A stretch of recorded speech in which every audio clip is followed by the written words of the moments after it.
नाम दिवेश सेमवाल है। मेरा टॉपिक है पृथ्वी की आंतरिक संरचना। पृथ्वी की आंतरिक संरचना को तीन भागों में बांटा गया है: भूपर पट्टी, मेंटल और कोर। भूपर पट्टी की गहराई 1 से 100 किलोमीटर, मेंटल की गहराई 2900 किलोमीटर और कोर दो प्रकार के हैं: outer core, inner core. Outer core की गहराई 5600 किलोमीटर और इनर कोर की गहराई 6378 किलोमीटर है। मेरा टॉपिक है प्लेट विवर्तनिकी सिद्धांत। भूपर्पट्टी के अलग अलग टुकड़ों को हम प्लेट कहते हैं और प्लेटों के अध्ययन को ही हम प्लेट विवर्तनिकी सिद्धांत कहते हैं।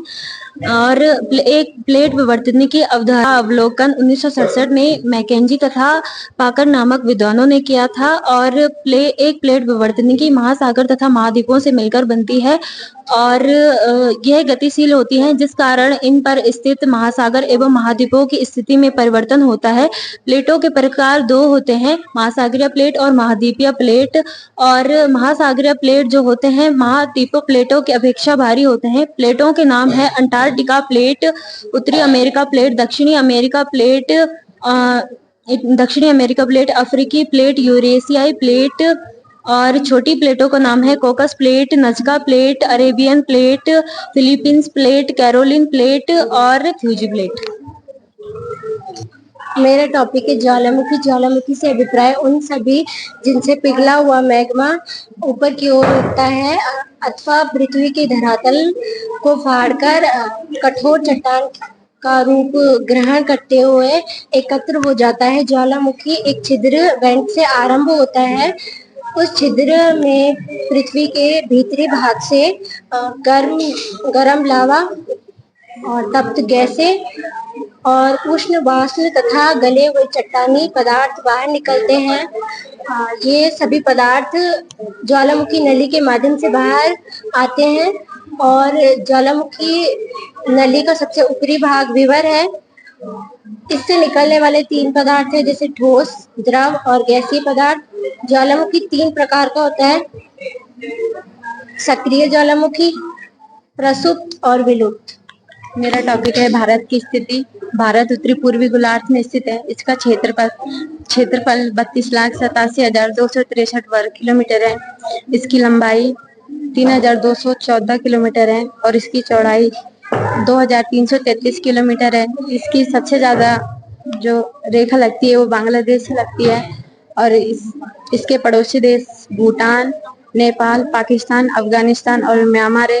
विश्व में इसका 2.47वां स्थान है। और जो रेड क्लिफ रेखा जो स्थित है वो भारत और पाकिस्तान के बीच में स्थित है।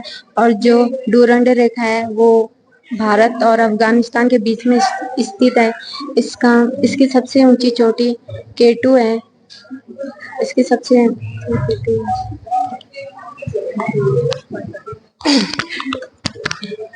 तो आज मैं आप सबको परिचित करवाऊंगी ट्रांस हिमालय से। ट्रांस हिमालय मूलतः यूरेशिया प्लेट का एक खंड है जिसमें कराकोरम श्रेणी, लद्दाख श्रेणी, जास्कर श्रेणी और पीर पंजाल श्रेणी आती है। भारत की सबसे ऊंची चोटी K2 गॉडविन ऑस्टिन, जिसकी ऊंचाई 8,611 मीटर है, जो कि कराकोरम श्रेणी की सर्वोच्च चोटी है। कराकोरम श्रेणी के ग्लेशियर हिमखंड को बोलते हैं। हिमखंड द्वारा नदियों का निर्माण होता है। कराकोरम श्रेणी के मुख्य हिमखंड पहला है सियाचिन, जिसकी लंबाई 78 किलोमीटर है। दूसरा बाल्टोरो, जिसका 58 किलोमीटर है और बेफो 60 और हिस्पर 61 किलोमीटर। तो कराकोरम श्रेणी के दक्षिण में है लद्दाख श्रेणी। लद्दाख श्रेणी सिंधु नदी और उसकी सहायक नदी श्योक नदी के बीच जल विभाजक का कार्य करती है। ये ट्रांस हिमालय में कैमरून युग की चट्टानें पाई जाती है और ये अक्षारी चट्टानों का बना हुआ है। धन्यवाद। मेरा टॉपिक है प्रायद्वीपीय पठार। भारत का प्रायद्वीपीय पठार गंगा और सतलज के मैदान के दक्षिण में फैले हुए उस भूभाग का नाम है जो तीनों तरफ से समुद्र से घिरा हुआ है। यह राजस्थान से लेकर कोमोरिन अंतरिप और गुजरात से लेकर पश्चिम बंगाल तक विस्तृत है। इसका आकार त्रिभुजाकार है और इसका क्षेत्रफल 16 लाख वर्ग किलोमीटर है। इसकी औसत ऊंचाई 500 से 700 मीटर है। भारत के प्रायद्वीपीय पठार के उत्तर में अरावली, विंध्याचल और सतपुड़ा की पहाड़ियां हैं और दक्षिण में नीलगिरी पर्वत है।